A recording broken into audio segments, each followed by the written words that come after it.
नमस्कार विद्यार्थियों। कक्षा 12 की क्लासेस में मैं केवल शर्मा आपका स्वागत करता हूं।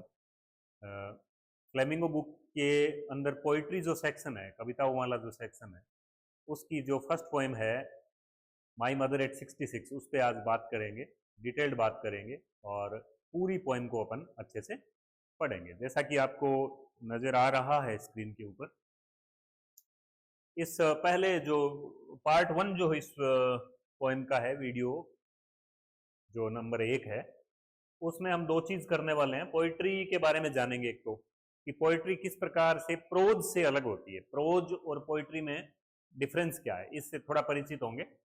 दूसरा, इस पोएम के इंट्रोडक्शन की भी बात करेंगे और पोएम की समरी की बात करेंगे, और डिटेल्ड जो पोएम है वो अपन पार्ट 2 में पढ़ेंगे। तो फ्लेमिंगो जो बुक है उसमें आपके 5 पोएम है और 5 पोएम आपके पेपर में 10 नंबर की आने वाली है, जिसमें से 6 नंबर का रेफरेंस टू कॉन्टेक्स्ट और एक्सप्लेनेशन वो आएगा और 4 नंबर के आपके क्वेश्चन आएंगे। तो फर्स्ट पोएम है वो है माई मदर एट 66।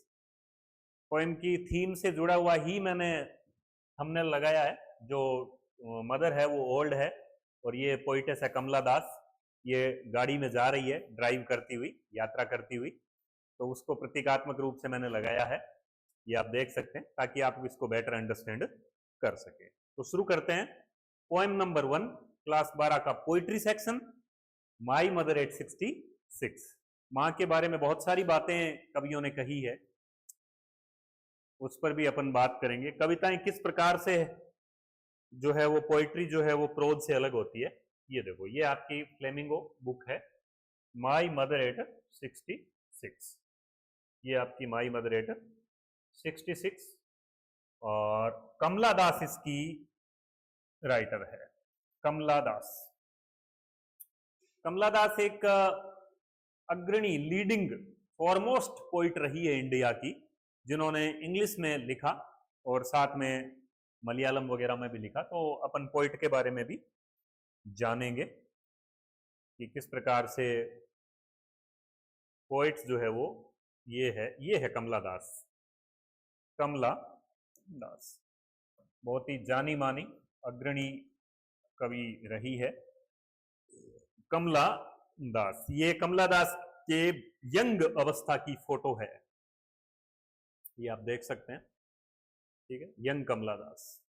और फिर कमला दास की ओल्ड एज की फोटो ये है, ये कमला दास है ओल्ड एज की, जो इस पोइट है इस पोएम की, ठीक है। तो इंट्रोडक्शन पे बात करते हैं।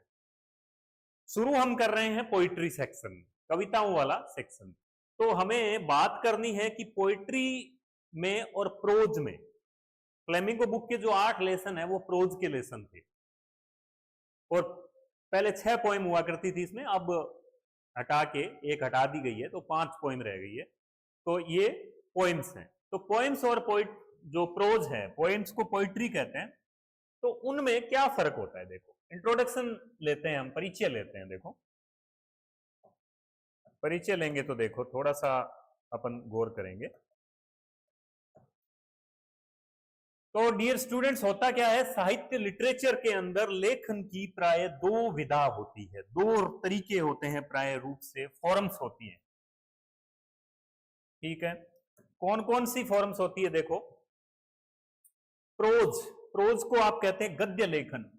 मोटा मोटी गद्य लेखन के अंतर्गत क्या आ जाते हैं, मोटा मोटी गद्य लेखन के अंतर्गत आ जाते हैं, इसके अंतर्गत कहानी यानी स्टोरी, लेख, ऐसे, उपन्यास, नोवेल इत्यादि आते हैं, यानी इससे रिलेटेड चीजें आती है, जो जिस प्रकार की चीजें हमने फ्लेमिंगो के जो शुरुआती 8 लेसन है उसमें पढ़ी है। तो ये होता है प्रोज लेसन, प्रोज राइटिंग। फिर होती है पोएट्री। पोएट्री होता है काव्य। काव्य के अंदर क्या होता है, इसके अंतर्गत पोएम्स यानी कविताएं, और कविताओं में गीत है यानी लिरिक्स है इत्यादि आती है। पोएट्री के भी कई रूप होते हैं जो आप उच्च कक्षाओं में जानेंगे। भाई सोनेट क्या है, बैलेड क्या है, तरह तरह के पोएट्री के रूप होते हैं, तो वो आप आगे की कक्षाओं में जाकर जानने वाले हैं। और प्रोज और पोएट्री में डिफरेंस क्या है भाई, अंतर क्या है। प्रोज और पोएट्री। देखो पोएट्री में क्या होता है, पोएट्री कम शब्दों में बड़ी बात कहने की कला है। प्रोज में आपके पास खूब सारे शब्द होते हैं, राइटर जो होते हैं वो डिटेल्ड बात करते हैं, लंबी बात करते हैं, खूब लंबे लिखते हैं, लेकिन पोएट्री में कम शब्दों में बड़ी बात कहने की कला जो है वो पोएट्री है। और पोएट्री की दूसरी बात ये ध्यान रखना, 5 पॉइंट्स हैं आपके। पॉइंट्स दिखने में इतनी सी लग सकती है, दिखने में आपको बहुत छोटी लग सकती है, लेकिन पोएम के अंदर जो बात लिखी गई होती है ना, उतनी बात नहीं होती। जो बात आपको नजर आ रही है ना, जो हमें सामने दिख रही है ना, जो बात लिखी गई है और हमें सामने दिखाई दे रही है, उतनी ही बात नहीं होती। यानी इसके आगे और पीछे पोएट्री में गहराई होती है, डेप्थ होती है, और पोएट्री को समझने के लिए आपको विचारों की गहराई में उतरना होता है। पोएट्री बहुत गहरी होती है। पोएट्री में एक लाइन में बहुत गहरी बात कर दी जाती है, फिर एक लाइन की खूब सारी व्याख्या हो सकती है, लंबी बात हो सकती है उस पर। इसलिए पोएट्री जो है वो कम शब्दों में बड़ी बात। कम शब्दों में बड़ी बात कैसे? माई मदर एट 66 ये पोएम है, तो मां से ही बात करें। मुनव्वर राणा की पंक्तियां हैं, देखो कि किसी के हिस्से में मकान आया, किसी के हिस्से में दुकान आई, किसी के हिस्से में मकान आया, किसी के हिस्से में दुकान आई, मैं सबसे छोटा था, मेरे हिस्से में माँ आई। यानी माँ के लिए 2 लाइनों में कितनी बात कह दी। अपने राजस्थानी और हिंदी में समानांतर लिखने वाले भाई राजूराम बिजारनिया है, जो लूनकरण सर के एक बड़े साहित्यकार हैं, केंद्रीय साहित्य अकादमी से पुरस्कृत हैं। उन्होंने राजस्थानी में लिखा है माँ पर, 2 लाइन है मात्र, 2 लाइनों में बहुत गहरी बात। ये लिखो कि उग्या स्यूलेर भी सुन जाता ही, फाट तो जावे मारो घर। उग्या स्यूलेर भी सुन जाता ही, भी सुन जा मतलब दिन छिपे तक, सूर्योदय से लेकर सूर्यास्त तक। उग्या स्यूलेर भी सुन जाता ही, फाट तो जावे मारो घर, पर लार की लार सीढ़ती जावे मारी माँ।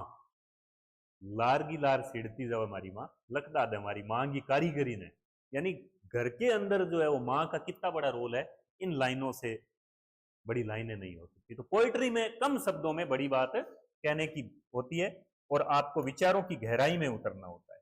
पोएम छोटी नजर आ सकती है, पर पोएम के अंदर आपको गहराई में उतरना पड़ता है। दूसरी बात, पोएट्री की जो भाषा शैली होती है, लैंग्वेज जो होती है, वो प्रोज से अलग होती है। किस अंदाज में? पोएट्री की भाषा और शब्दावली मधुरता लिए होती है, स्वीट भाषा का इस्तेमाल होता है, विभिन्न पोएटिक डिवाइसेज का इस्तेमाल होता है इसमें। विभिन्न पोएटिक डिवाइसेज, ये भी आपको बताएंगे कि पोएटिक डिवाइसेज क्या होते हैं। पोएटिक डिवाइसेज कहते किन हैं? विभिन्न पोएटिक डिवाइसेज के माध्यम से पोएट अपनी पोएम्स में सुस्पष्ट छवियां निर्माण करता है। यानी अलग अलग तरीके के अलंकारों के माध्यम से कविता को सुंदर बनाता है। म्यूजिकल भाषा, संगीतमय भाषा होती है कविता की। कविता की, पोएम की, पोएट्री की भाषा में एक रिदम होती है, एक सुर होता है, एक ताल होता है, तो वो सुस्पष्ट छवियां निर्माण करता है। ये मैं आपको इसलिए बता रहा हूं कि आप प्रोज और पोएट्री के अंदर पहले डिफरेंस समझे।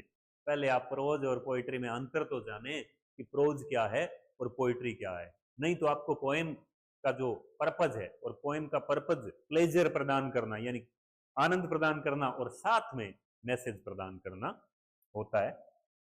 तो देखो, सुस्पष्ट छवियां निर्माण करता है।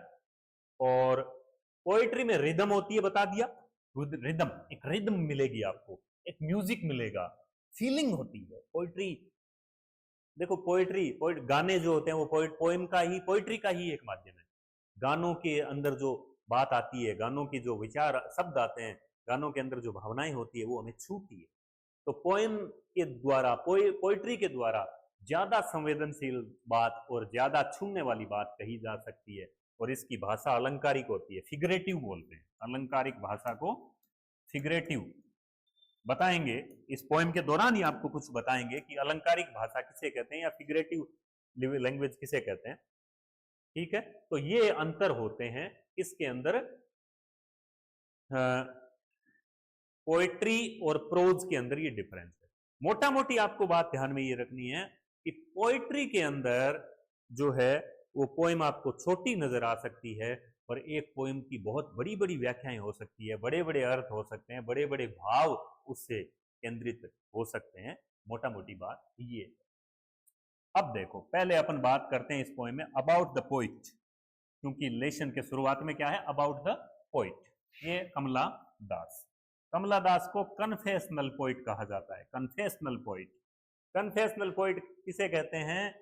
अपने राज, अपने राज, अपने अपनी अपने राज, जिंदगी के राज है ना, सीक्रेट्स ऑफ लाइफ, अपनी जिंदगी के सीक्रेट्स ऑफ लाइफ खुले मन से स्वीकार करना, बताना, स्वीकार करना, बताना, यानी जो पर्सनल चीजें हैं वही पोएट्री के माध्यम से कमला दास ने खुलकर बताई है। जो भी हम सोचते हैं, जो भी किसी के बारे में, और अपने मन की जो बात है वो खुलकर बता देना, कन्फेस करना, स्वीकार कर लेना, इसलिए उसे कहा जाता है कन्फेशनल पोइट कहा जाता है कमला दास को। बहुत लीडिंग इंडियन इंग्लिश पोइट रही है। कमला दास का जीवन आप जानिए, यहां मैं डिस्कस नहीं करूंगा। कमला दास एक बहुत बड़ी कवियत्री यानी पोइटेस रही है। हालांकि आजकल पोइट और पोइटेस एक ही, महिला कवियों के लिए, मतलब महिला जो लेखिकाएं होती थी उनके लिए पहले पोइटेस शब्द का इस्तेमाल होता था, आजकल पोइटीज होता है। ठीक है, तो कन्फेशनल पोइट माना जाता है। और इनकी ऑटोबायोग्राफी भी लिखी इन्होंने। ऑटोबायोग्राफी आप जानते हैं, आत्मकथा। मूल रूप से इन्होंने ये मलयालम में लिखी थी, बाद में अंग्रेजी में अनुवादित हुई, सन शायद 1973 में लिखी थी, और बाद में 76 में, 73 और 76, 1976 के आसपास ये माई स्टोरी, ये इनकी आत्मकथा का नाम है। किसकी? कमला दास की आत्मकथा का नाम है, ऑटोबायोग्राफी का नाम है। फिर देखो ये about the poet.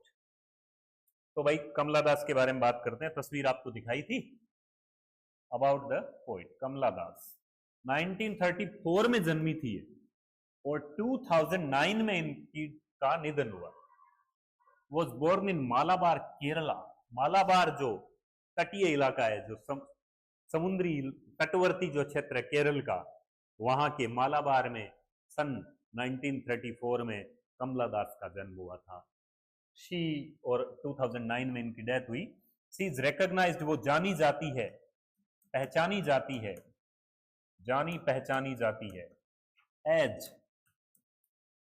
As one of India's foremost, foremost का मतलब प्रसिद्ध, अग्रणी, फॉरमोस्ट पोइट्स, अग्रणी कवियों में से, इंडिया के अग्रणी कवियों में से एक है। इंडिया के वो पोइट्स जिन्होंने इंग्लिश में लिखा उन्हें कहते हैं इंडो एंग्लिन पोइट्स,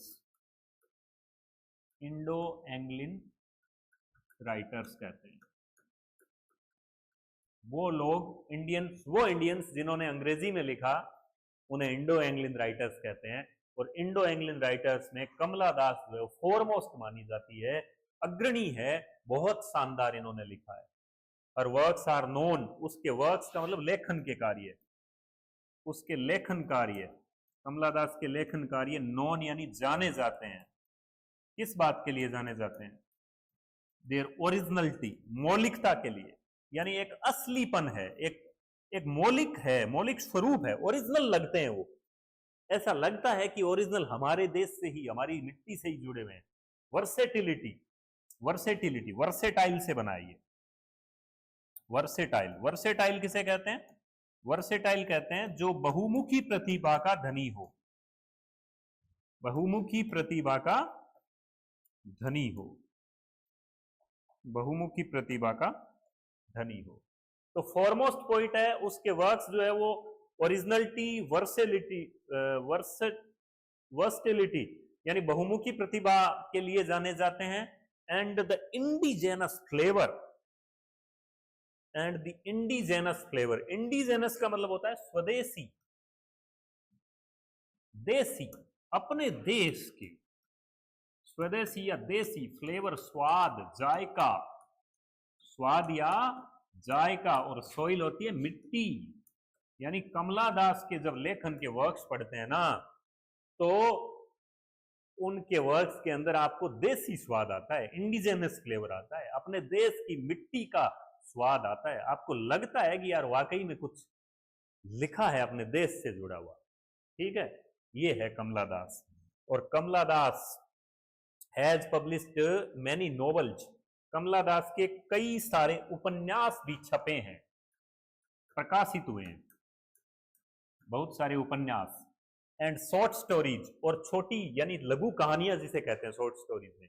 इंग्लिश में भी लिखा है, इंग्लिश में भी छपी है, और मलयालम जो केरल की भाषा है, मलयालम भाषा में भी, मलयालम भाषा में भी छपा है। अंडर द नेम माधवी कुट्टी, शुरुआत में अंडर द नेम माधवी कुट्टी नाम से छपे हैं। शुरुआती जो लेखन है ना, उन्होंने माधवी कुट्टी नाम से छापे हैं। माधवी कुट्टी यहां लिख देता हूं, माधवी कुट्टी नाम से इंग्लिश में, और मलयालम के अंदर उनके शुरुआत में बहुत सारे उपन्यास और शॉर्ट स्टोरीज अंग्रेजी में और मलयालम में माधवी कुट्टी नाम से छपे हैं, प्रकाशित हुए हैं, पब्लिश हुए हैं। Some of her works in English include, और जो कुछ महत्वपूर्ण जो उसके लेखन के जो राइटिंग हैं, जो लिखा है उसने, जो किताबें लिखी है, जो कहानियां लिखी है, या जो उपन्यास लिखे हैं, या जो पोइट्री लिखी है, उनमें इंक्लूड यानी शामिल है। क्या क्या शामिल है जो महत्वपूर्ण, जो ज्यादा जाने गए? एक तो नोवेल है उनका, एक नोवेल है, उस नोवेल का नाम है अल्फाबेट ऑफ लस्ट। ये 1977 में प्रकाशित हुआ था, अल्फाबेट ऑफ लस्ट। ठीक है, ये खाली आपकी, ताकि आप पोइट को जानो पहले। A collection of short stories, एक शॉर्ट स्टोरीज का पूरा कलेक्शन, संग्रह, एक पूरा संग्रह छपा था शॉर्ट स्टोरीज का, Padmavati the हार्लट and other stories 1992। Padmavati, हार्लट और अन्य कहानियां, ये 1992 में छपा था। इन एडिशन टू, इसके अतिरिक्त, इन एडिशन टू का मतलब इसके अतिरिक्त 5 बुक उन्होंने पोइट्री में छपी है, यानी 5 बुक्स ऑफ पोइट्री, कविताओं की 5 बुक्स। और कमला दास की पोइट्री जो है ना, आपको आगे बीए में भी लगती है, एमए में भी लगती है, और इवन जब आगे कंपटीशन की तैयारी करते हैं इंग्लिश लिटरेचर से, अंग्रेजी विषय से, तो कमला दास की पोएम्स मतलब पढ़नी पड़ती है। इतनी शानदार लेखिका है, आप समझ लें, इतनी शानदार पोइट है। तो 5 बुक उनकी पोइट्री की है। She is a sensitive writer, sensitive writer है वो। ये बात आप लिख सकते हैं किसमें, अभी जो अगर आप करेंगे ना अपनी इस पोएम की रेफरेंस टू द कॉन्टेस्ट और एक्सप्लेनेशन, व्याख्या करेंगे, एक्सप्लेनेशन करेंगे, जो 6 नंबर की आएगी, उसमें आप लिख सकते हैं she is a sensitive writer, संवेदनशील राइटर है वो, मन के अंदर संवेदनाएं, फीलिंग्स है, और जो कैप्चर करती है, जो पकड़ती है, जो अपने शब्दों के द्वारा पकड़ती है। क्या पकड़ती है? शब्दों के द्वारा क्या पकड़ती है? The complex subtleties. देखो भाई, कॉम्प्लेक्स होता है जटिल, और सटलिटीज होता है सूक्ष्मताएं, बारीक चीजें, सूक्ष्मताएं या बारीक चीजें। भाई देखो, जो ह्यूमन, मानवीय रिलेशनशिप होते हैं ना,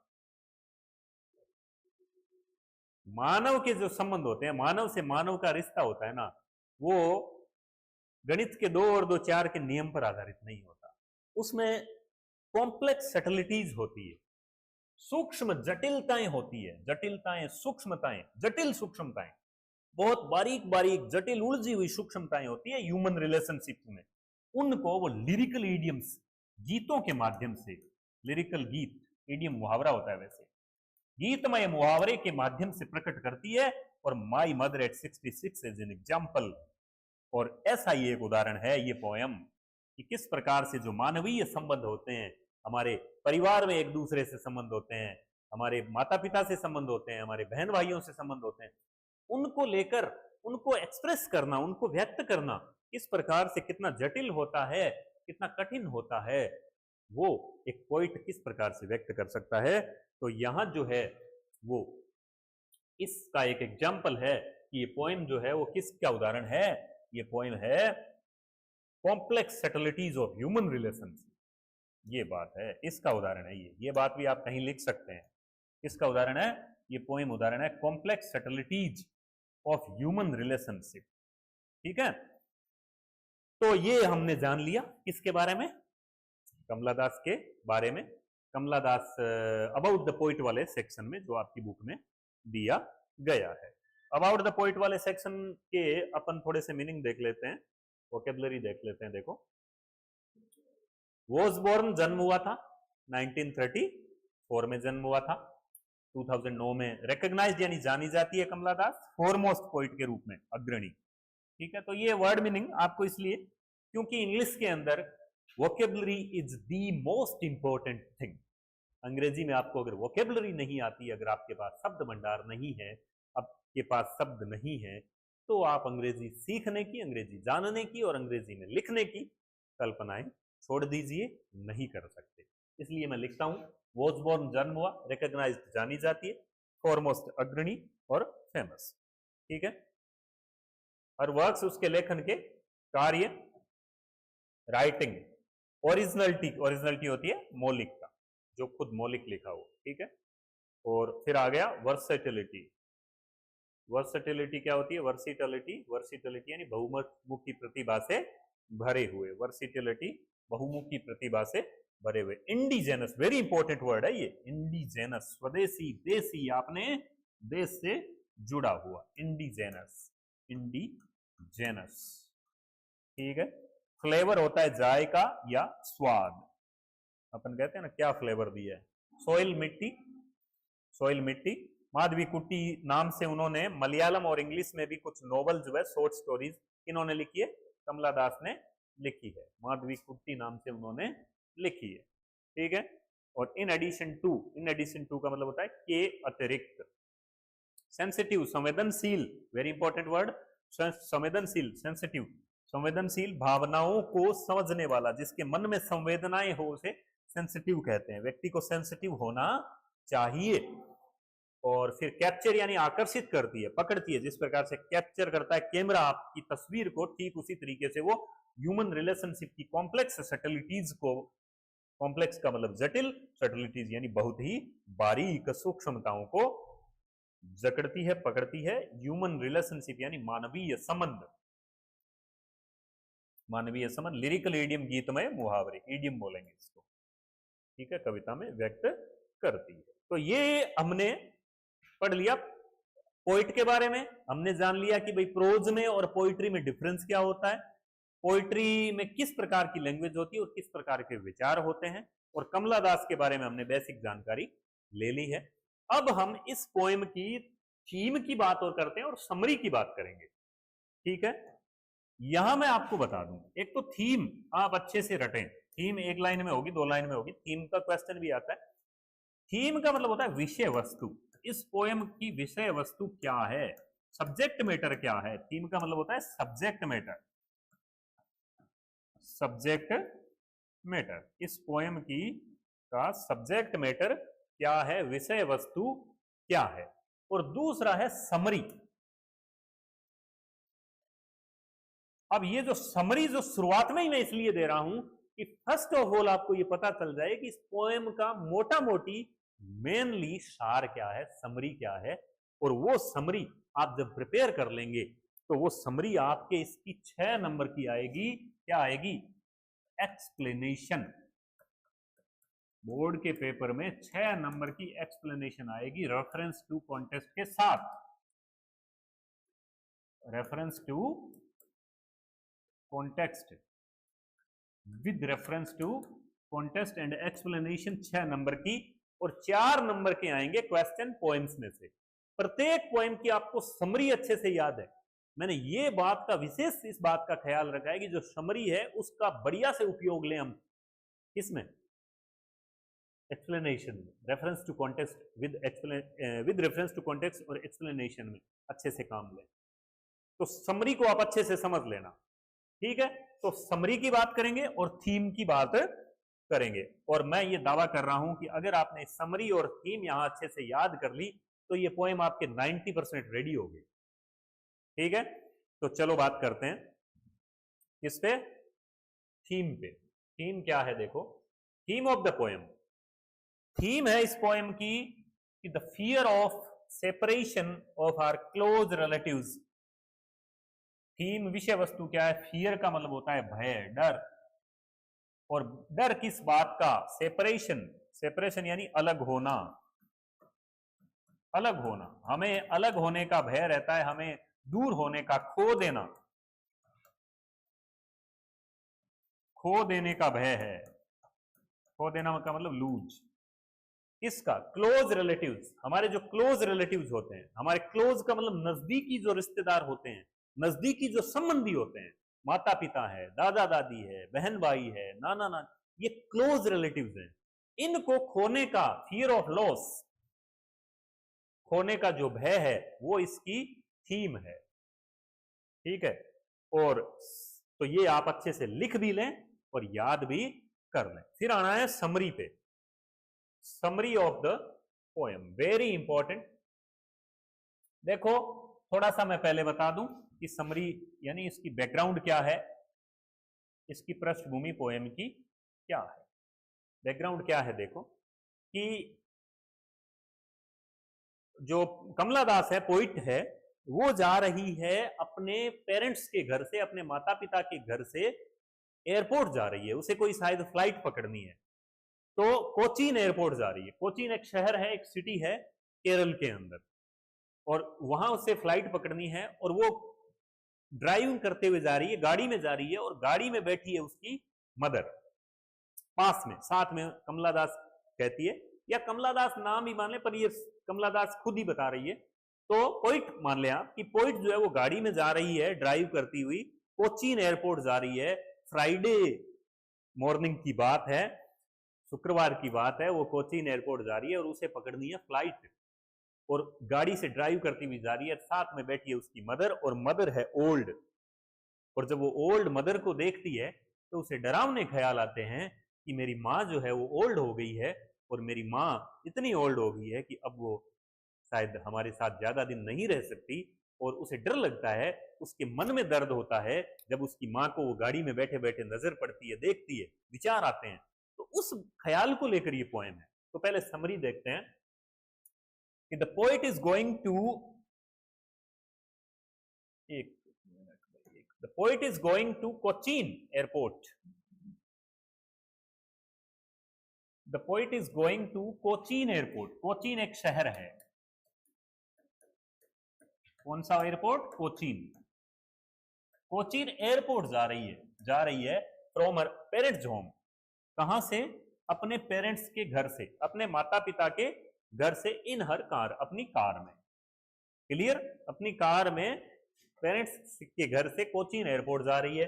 her mother is sitting beside her. उसकी माँ सिटिंग यानी बैठी है गाड़ी में, सिटिंग बिसाइड, बिसाइड यानी पास में, बराबर में, बगल में, बगल में, बिसाइड बगल में। बिसाइड्स एस लग जाता तो के अतिरिक्त अर्थ होता, लेकिन यहां जो है वो बिसाइड, बगल में। पर mother is sitting beside her, उसकी माँ जो है वो उसके पास में बैठी है। किसकी माँ? पोइट की माँ, कमला दास की माँ, जब वो कोचीन एयरपोर्ट की जा रही है। The mother is old. माँ बिल्कुल क्या है? ओल्ड हो गई है। जैसा कि टाइटल है पोएम का, शीर्षक क्या है? My mother eight 66। तो एटलीस्ट हम कितने साल की मान सकते हैं कि पोइट की माँ जो है वो कम से कम 66 साल की तो है ही है। The mother is old. The poet looks at her mother. अब रास्ते में चलते चलते क्या होता है, गाड़ी में बैठे बैठे, और अचानक से देख तो वो पहले से ही रही होगी, पर ख्याल कई बार हमें, जो फीलिंग, जो थिंकिंग, जो सोच आती है, वो कभी बार रुक के आती है। तो the mother is old, the poet looks at her mother. The poet looks at her mother. Poet क्या करती है? अपनी माँ की तरफ देखती है। जब वो देखती है, द पोइट फील्स पेन। तो फील यानी महसूस करती है। पोइट क्या महसूस करती है? पेन महसूस करती है, दर्द महसूस करती है अपनी माँ को देखकर। क्यों? बिकॉज, क्योंकि the mother has grown old. क्योंकि माँ क्या हो गई है? माँ ओल्ड हो गई है, माँ बूढ़ी हो गई है। और हैज ग्रोन ओल्ड यानी बूढ़ी हो गई है। The old lady is dosing with her mouth open. अब वो गाड़ी के अंदर बैठी, कैसे बैठी है? देखो माँ का उसने वर्ड पे शब्दों से तस्वीर प्रिंट की है, शब्दों से एकदम तस्वीर दिखाई है कि माँ कैसी दिखाई दे रही है। वो डोजिंग, डोजिंग का मतलब ऊंघ रही है, नींद सी आ रही है उसे, नींद उनिंदी सी है, एकदम आलस सा छाया हुआ है। विद हर माउथ ओपन, और मुंह खुला हुआ। किसका? माँ का। बेचारी बूढ़ी महिला है और आलस सा आया हुआ, उबासी सी आ रही है, उनिंदी सी है, मुंह उसका खुला हुआ, माउथ ओपन। तो याद रखें, ओल्ड लेडी, मदर जो है वो कैसी दिखाई, क्या कर रही है? Dosing, with her open mouth, with her mouth open, अपने खुले हुए मुंह के साथ। दूसरा, हर फेस, उसका चेहरा कैसा पड़ गया है, मदर के चेहरे की बात हो रही है, मदर का चेहरा पेल पड़ गया है, पीला पड़ा हुआ है, पीला मतलब बुढ़ापे में जैसे पीला पड़ जाता है। और ग्रे, ग्रे हो गया है, रंग उड़ा हुआ, मटमेला, मटमेला हल्का भूरा सा ग्रे हो गया है। लाइक एस, एस होती है राख, राख की तरह, राख की तरह जो है वो चेहरा जो है वो मटमेला पड़ गया है, ग्रे हो गया है, पेल हो गया है। ये बात आप याद रखेंगे, डोजिंग ओपन माउथ और पेल और ग्रे लाइक एस। तो उस समय पोइट जो है कंपेयर करता है उसको, उसके मदर के चेहरे की तुलना करता है, वो कंपेयर करता है किससे, कि मां का चेहरा, to compare the mother face to that of a dead body, कि मां का चेहरा ऐसे मुरझाया हुआ है, ऐसे फीका पड़ा हुआ है, ऐसे पैल हो गया है, ऐसे कलरलेस है, ऐसा रंग उड़ा हुआ है मां के चेहरे का, जैसे कि मानो कोई डेड बॉडी हो, जैसे कि मानो मृत शरीर का। कोरप्स शब्द आया है पोएम में इसके लिए, इसके लिए शब्द आया कोरप्स। कोरप्स का मतलब होता है लाश, लाश के समान फीका पड़ा हुआ चेहरा है मां का। तो कंपेयर किससे करता है, the mother face to that of a dead body से कंपेयर करता है। द पोइट फील्स, और पोइट फील क्या करता है, महसूस करती है, पोइट करती है ना, पोइट महसूस करती है कि that she might lose her mother, कि हो सकता है कि मां को वो अब खो दे, कि इस प्रकार से फीका हुआ पेल फीका चेहरा है ना, ऐसन है, राख के जैसा मुरझाया हुआ, डेड बॉडी के जैसे कलरलेस है, और मां बिल्कुल बूढ़ी हो गई है। तो पोइट को दर्द महसूस होता है, पोइट को डर लगता है, पोइट महसूस करती है, कवियत्री महसूस करती है कि वो अपनी मां को खो सकती है। The poet is afraid of, poet को डर है, कमला दास को डर है, पोइट को डर है, वो डरती है सेपरेशन, अलग होना, कि वो अब अलग हो जाएगी, दूर चली जाएगी उसकी मां छोड़ के इस दुनिया से, फ्रॉम हर मदर। और वैसे सच्चाई तो यही है कि लास्ट जो अवस्था है वो ओल्ड एज है, old age is the last stage of our life, and after that death जो है वो श्योर है। तो इस बात का उसे अफ्रेड है। और ये आप व्यक्तिगत रूप से देखें कि हमारे जो रिलेटिव हैं, हमारे माता पिता हो सकते हैं या हमारे दादा दादी हो सकते हैं, और वो बुजुर्ग हो गए हैं, तो ये बात हमें पता है कि वो हमें छोड़ के जाएंगे, तो कितना दर्द होता है उनको देखना। तो यही ऐसा ही दर्द, डर, the poet is afraid of separation from her mother, ठीक है। The poet looks outside to turn her, तो ऐसे मन में डरावने ख्याल आ रहे हैं उसके, तो इस दौरान पोइट क्या करती है, आउटसाइड देखती है, गाड़ी चलाते चलाते गाड़ी में से बाहर की तरफ, दूसरी तरफ देखती है, to turn her attention, attention का मतलब ध्यान, अपना ध्यान हटाने के लिए। क्योंकि हमारे मन में जब बुरे ख्याल आते हैं ना, दर्द भरे ख्याल आते हैं, तो हम चाहते हैं जल्दी से कि उन ख्यालों को हम दूर कर दें, हम हटा दें उन अपने दिल से। तो वो गाड़ी चलाते चलाते मदर की तरफ जब तक वो देखती रहेगी, ऐसे ख्याल आते रहेंगे, तो जैसे मदर इस तरफ है तो वो उस तरफ ऐसे देखती है। और द पोइट लुक्स आउटसाइड, बाहर की तरफ देखती है, टू टर्न हर अटेंशन, अपना ध्यान हटाने के लिए, किससे, फ्रॉम दिस पेनफुल थॉट, इस दर्द भरे विचार से, दर्द भरे, थॉट का मतलब यहां विचार है, इस दर्द भरे विचार से ध्यान हटाने के लिए वो बाहर की तरफ देखती है, आउटसाइड देखती है, अपना अटेंशन इस पेनफुल थॉट से हटाने के लिए। तो the world outside is full of life. अब जब वो बाहर देखती है, तो जो बाहर की दुनिया है ना, दुनिया, आउटसाइड वर्ल्ड, बाहर की दुनिया, ध्यान हटाने के लिए जब वो बाहर देखती है, तो बाहर की दुनिया किससे भरी हुई है, लाइफ एंड एक्टिविटी से भरी हुई है। बाहर की दुनिया लाइफ और एक्टिविटी से, जीवन और क्रियाकलापों से भरी हुई है। देखो गौर करो, मदर निष्क्रिय है, इनएक्टिव है, उसके अंदर कोई एनर्जी नजर नहीं आ रही, कलर नजर नहीं आ रहा। बाहर की दुनिया कैसी नजर आ रही है, लाइफ और एक्टिविटी से भरी हुई नजर आ रही है। कैसे नजर आ रही है, लाइफ का मतलब जीवन और एक्टिविटी यानी क्रियाकलाप खूब हो रहे हैं। तो ये एक दूसरे से विपरीत परिस्थितियां दिखाई गई है, ये अलंकार है, ये आगे बताएंगे पोएम में। ट्रीज आर रनिंग पास्ट, पेड़ भाग रहे हैं, ट्रीज आर रनिंग पास्ट, पेड़ तेज गति से भाग रहे हैं, रनिंग फास्ट। अब होता क्या है कि जब हम गाड़ी में चल रहे हैं, ट्रेवलिंग कर रहे हैं, तो जो पेड़ हैं वो बहुत तेज गति से दौड़ते हुए नजर आते हैं, पीछे छूटते नजर आते हैं। ठीक है, तो पेड़ भागते हुए नजर आ रहे हैं। हैप्पी चिल्ड्रन यानी प्रसन्नचित बच्चे, खुश खुश खुश बच्चे are coming out of their homes, वो अपने घरों से बाहर आ रहे हैं। ये कब दिख रहे हैं? जब पोइट ने अपनी मदर से पेनफुल थॉट को, दर्द भरे विचार को ध्यान हटाने के लिए दूसरी तरफ देखा, तब देखा। दो तस्वीरें आएगी पोएम में, बताएंगे। ऐसे ये चीजें उसने देखी। अब ऐसे देखते देखते और क्या हुआ? मीनवाइल यानी इसी बीच दे रीच द एयरपोर्ट। ऐसे देखते देखते और वो रीच यानी पहुंच जाते हैं। कहां पहुंच जाते हैं? एयरपोर्ट। और एयरपोर्ट जब पहुंचते हैं तो आपको पता होगा कि एयरपोर्ट पे जब यात्रा करते हैं हम, तो पहले हमारी सिक्योरिटी चेक होती है, हमारी सिक्योरिटी जांच होती है, हमारे सामान वगैरह की जांच होती है, ताकि हम कोई खतरनाक सामग्री तो नहीं ले जा रहे हैं, है ना, इसलिए। तो after the security check, security का मतलब सुरक्षा जांच, after the security check at the airport पर सिक्योरिटी चेक के बाद the poet looks again at her है, ये देखो मिस टाइप हो गया, एट हर मदर्स फेस। देखो सिक्योरिटी चेक के बाद, सिक्योरिटी एयरपोर्ट के अंदर जाना है इसे, सिक्योरिटी चेक होने के बाद किसको? पोइट को, और मदर को वापस आना है। तो वो पुनः देखती है, लुक्स अगेन, पुनः देखती है, वो पुनः देखती है, looks again at her mother's face, अपनी मां के चेहरे की तरफ वो फिर से देखती है। कौन? पोइट। लेकिन मां का चेहरा तो वैसा ही है जो थोड़ी देर पहले नजर आ रहा था, वैसा ही। द फेस इज कलरलेस, चेहरा कैसा है?